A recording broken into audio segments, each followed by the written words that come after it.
Hello, and welcome to the career.place Anatomy of a Great Job Description. And today, we're going to be talking about, surprise, surprise, job descriptions.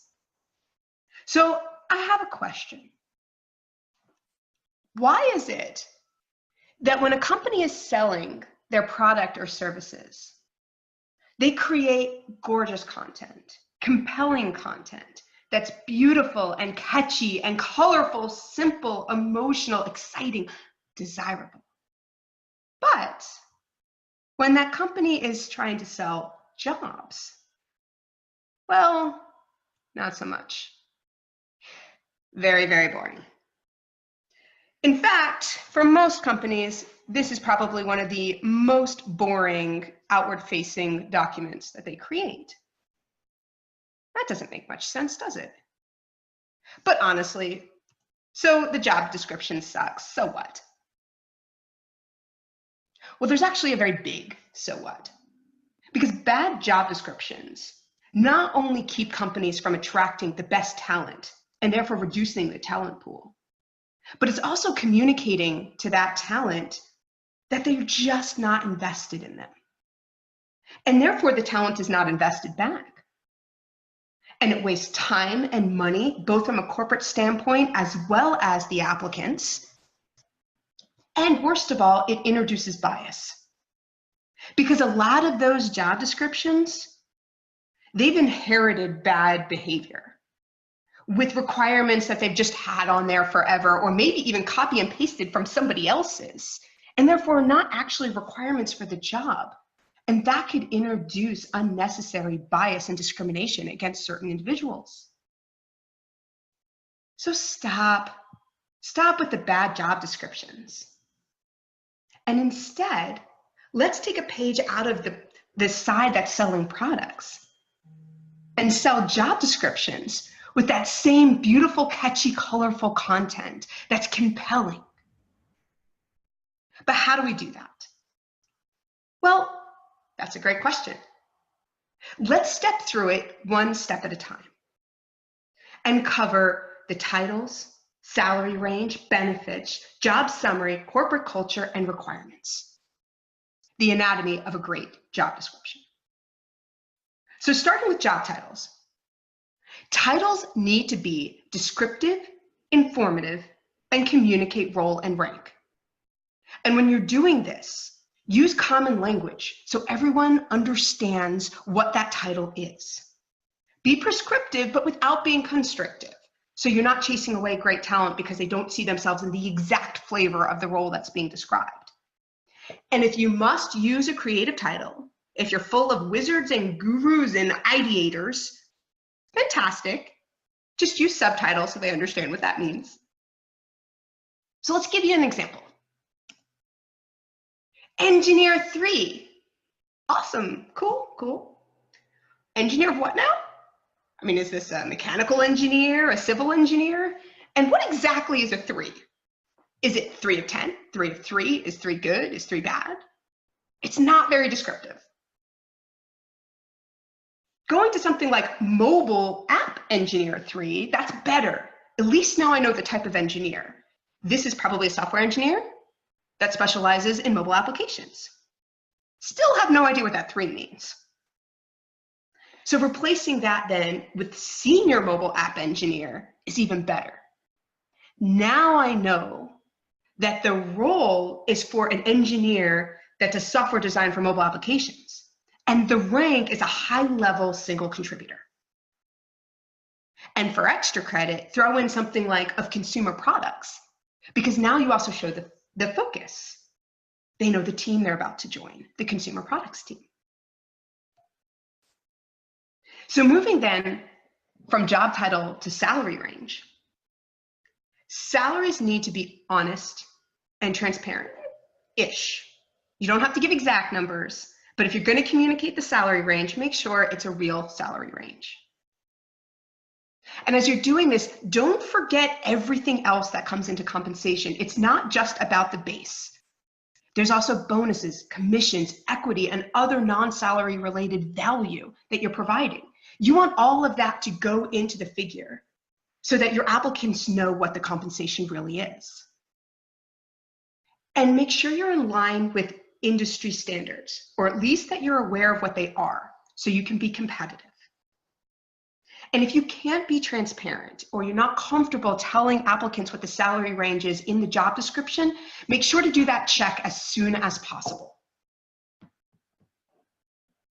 And when you're building out the salary range, be cautious of the common wisdoms that are not so wise.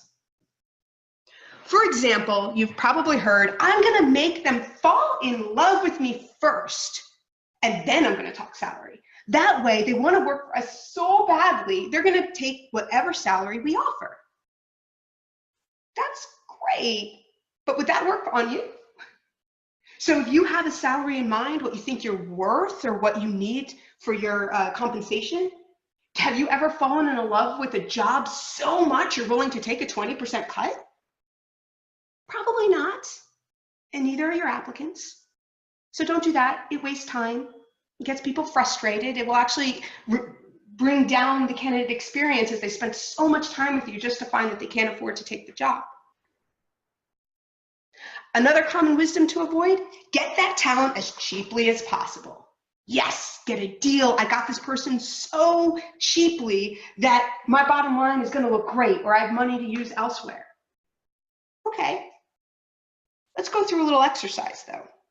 What happens if you bring in that fantastic candidate and you get a real deal? They are 20% below industry standards, 20% below all the other people on your team. It is a real bargain. Except that person finds out because they talk to their peers about how much they make. And so it's pretty soon that they're going to walk right into your office and say, hey, I want more money. All these other people doing the same job as me, they're getting 20% more than I am. That's not fair. I'd like more money, please.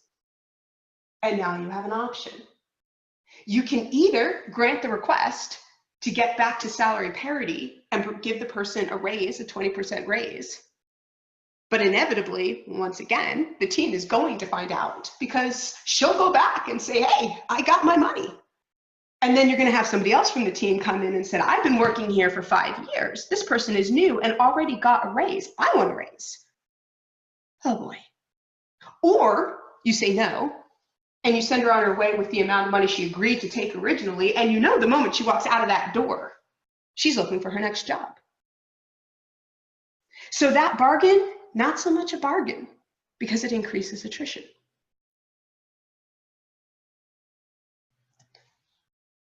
Moving on from salary, benefits.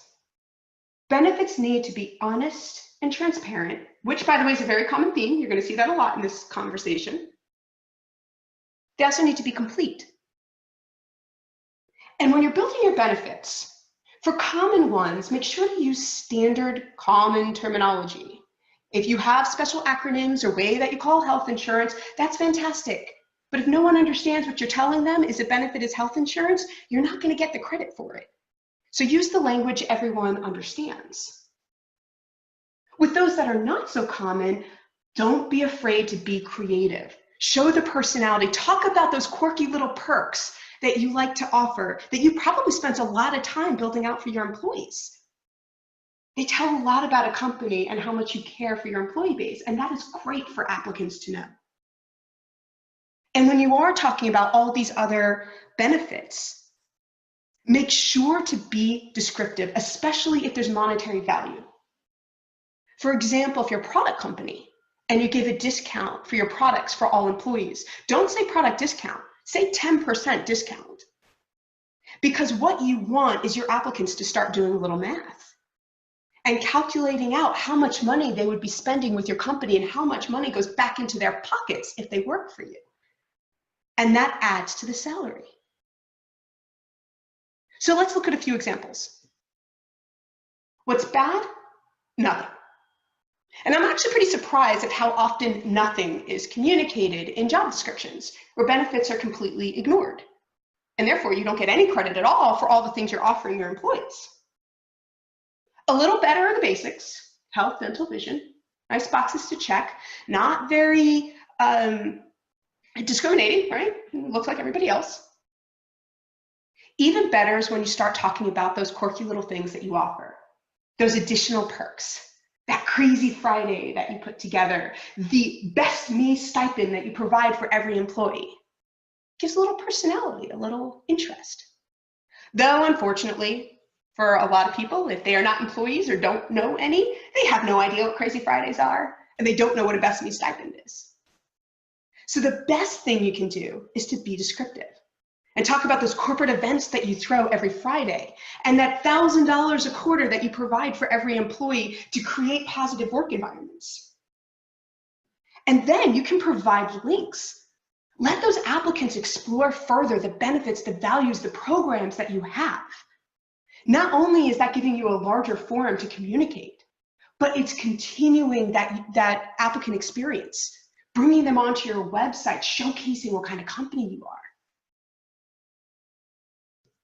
And when you move on from benefits into job summary, well, this is where a lot of times there are some problems. And companies get this wrong. Job summaries are not a description of the occupation.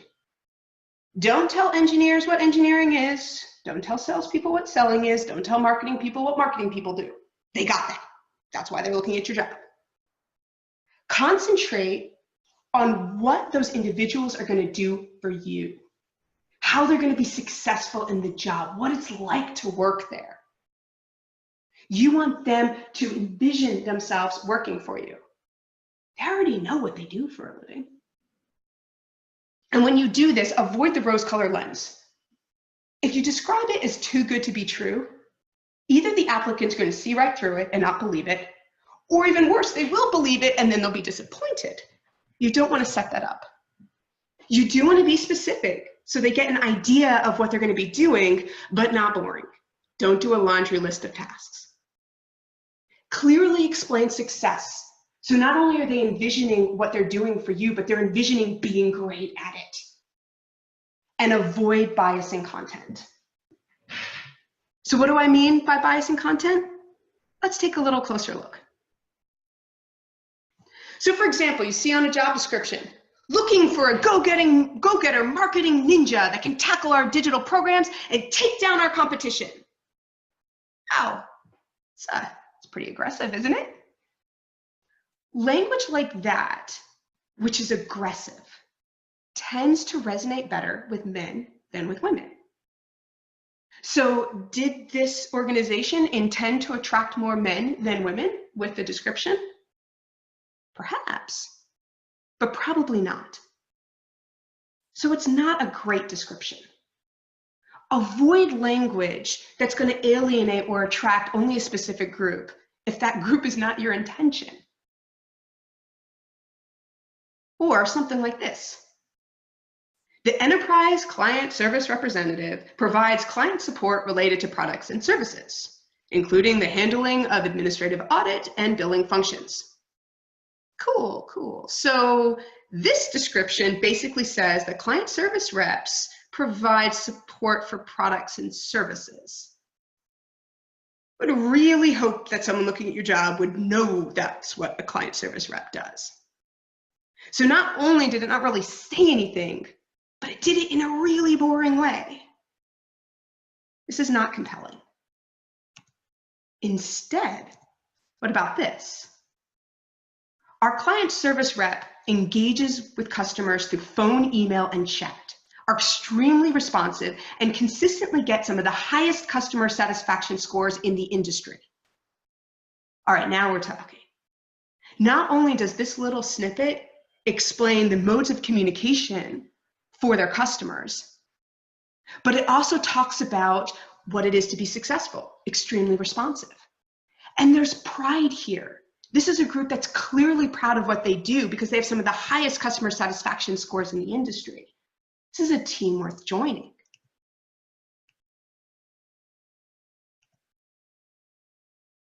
And then finally, looking for an account manager who's passionate about making an impact on the environment and businesses through solar technologies. You don't need to be a solar expert. You bring the passion, we bring the training. This description not only talks to what it is the applicant needs to come to the table with, In this case, not being a solar technology expert. But it also talks about what the company's going to provide, training, which is fantastic for people who are looking at going into the solar industry. And it shows something about the company, the culture. They're passionate about what they do. They believe in solar technologies to help the environment and businesses. Again, talent that's going to be in line with those passions, with those beliefs, this is going to be very compelling. Speaking of corporate culture, let's jump right in. Corporate culture needs the mission, values, and personality. And when you describe that, again, avoid that rose-colored lens. Don't make it too good to be true. Don't create an ideal version that's not real, because either people will see right through it or they'll be disappointed and you'll lose them. Show corporate pride when you're doing your corporate culture. Whatever that pride is, whatever you're proud of, that is what you need to communicate, because you want to attract people who will be proud of the same things.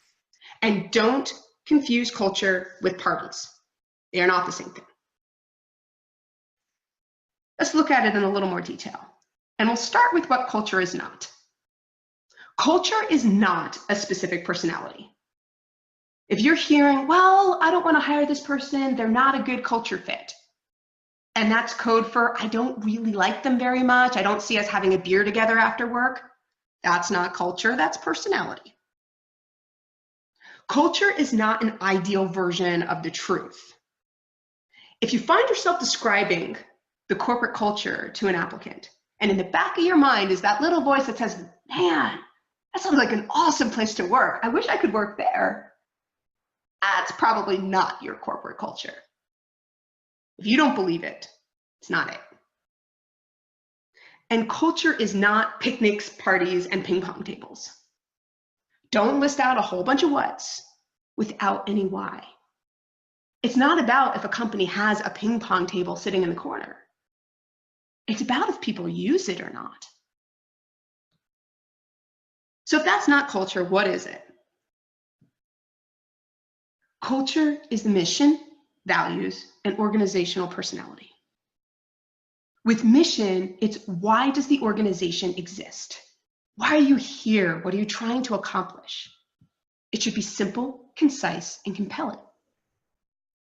With the values, that's the behaviors that drive the decisions in the company. And it's got to be everyone, C-suite down. Real, impactful, and consistent. If you find yourself talking about values such as we value honesty and upfront conversation, but then you can go a day or two or a week and never actually have one, have a bunch of emails floating around and complaining and never once really talk about an issue head on, that's not actually your values. It's not impacting your behaviors. And culture's organizational personality, how people behave day to day within the organization. It should be fairly universal, visible, and celebrated. Back to that ping pong table. It's not that you have it, but if people are using it, that is behavioral. And what they're using it for. Maybe they're not playing ping pong. Maybe they're using it to eat lunch around so that they can all talk during lunchtime. That's still part of culture.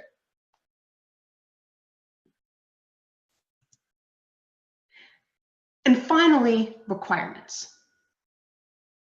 Requirements need to be clear and actionable. They must be realistic, and they must be measurable or verifiable. When building out the requirement set, make sure to predefine the must-haves versus the nice-to-haves and how you're going to measure them. For soft skills, don't ask, assess. No one's going to tell you that they're a horrible communicator or they're not reliable. You're going to need to measure that. And make sure you can define why for every requirement. So going into a little more detail. Clear. Your requirements have to be clear. There's an easy way to check this. When you have your requirements, hand them to somebody else to read, preferably someone who's not in your company, maybe not familiar with all of your company jargon. Can they describe the job to you, the requirements of the job? Because if they can't, those requirements might not be very clear. They also must be measurable. For each one, define out exactly how you're going to prove if someone meets that requirement or not. Some will be easy. Requirements like must have a driver's license. Pretty easy to validate. Look at the driver's license. Some of them not so much. Engineer that must be able to program in Java. Okay, how are you going to measure that they know enough Java? Are you going to have them write some code for you? Who's going to evaluate it? Maybe a test? Make sure that you have a reasonable way of measuring it consistently for all your applicants.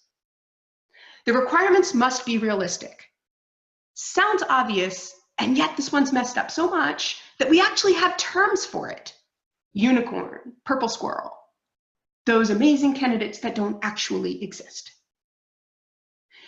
Here's a great way to see if your requirements are realistic. Look around in your company. Can you point to someone who meets these requirements, like a peer or someone in a similar role? Because if the answer is no, and you can't find someone who checks every one of those boxes, you may have too many boxes. Defendable. Make sure that you can clearly explain why for every requirement. This one is not just important for making sure you have the right requirements. This one is critical for compliance. Because if you cannot clearly explain why for every requirement, if someone challenges you for why they were not hired or why they were let go because they didn't actually meet the requirements, you open yourself and the company up for liability. Defendable is very important. And then finally, the must-haves. All the requirements must be something that's required in order to be successful with the job. Otherwise, you can be weeding out perfectly good candidates that could make great hires. So for each of those requirements, ask yourself, can someone be successful in a job without it? For example, is there something you can train them? Or somebody else in the team can do that job? Or it's really not something they have to do very often anyway? If it's not a must-have, remove it. Don't weed out great candidates because of something you don't need. Requirements are pretty tricky. They're hard to do. Luckily, we've got some great content on it. So if you have any questions or you want more information, please come to our blog. I'm going to show you where it is in a second. Or you can always contact us. Clearly, we love talking about these topics. So in summary, when creating a great job description, make sure you have job titles that clearly define the role and the responsibility. Your salary range is honest and transparent, and if you don't share it, you check early. Your benefits are clear, and they include all those great quirky little things that you provide your employees and show how much you care. Your job summary focuses on what candidates are going to be doing for you in the role and what success looks like, not what they do for a living. Your culture is all about the vision, the mission, and the organizational personality, and not the ping pong table. Leave the ping pong table off. And your requirements are clear, defendable, and must-haves. Thank you very much. If you'd like to learn more about this or any other topic, we have a lot of information that's readily available right on our website, including a description or including the white paper for the job description, which goes into a lot more detail about what we just talked about, and our blog, which covers a variety of topics around hiring best practices, diversity and inclusion, removing bias, and quite a bit more. And we also have additional webinars on our YouTube channel. So I'd like to thank you again. And for those of you who are interested, we're going to be doing a quick demo after the conclusion of the conversation. And now I'd like to stop for questions.